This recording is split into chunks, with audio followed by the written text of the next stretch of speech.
मध्येच म्हणाला की मी आता थांबायचं ठरवलं म्हणून तर आम्हाला काळजी लागू नये. काय करू मी? काळजी लागली तर मी काय करू? आता डॉक्टरकडे जाऊया आपण. नाही नाही, काहीतरी थांबायला पाहिजे बाबा. असं नाही आहे की काम करत राहावं. शेवटी शरीर आहे ना, तर माणसाला वाटतं तर काय थोडीतरी थांबायला पाहिजे. आता दोन्ही चिरंजीव कार्यरत झाल्यावर कोणतरी व्यवसाय पण पाहायला पाहिजे.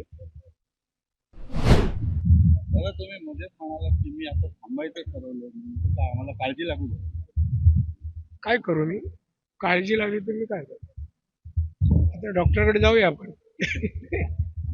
नाही नाही, काहीतरी थांबायला पाहिजे बाबा. असं नाही आहे की काम करत राहावं.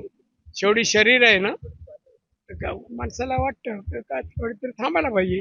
आता दोन्ही चिरंजीव कार्यरत झाल्यावर कोणतरी व्यवसाय पण पाहायला पाहिजे.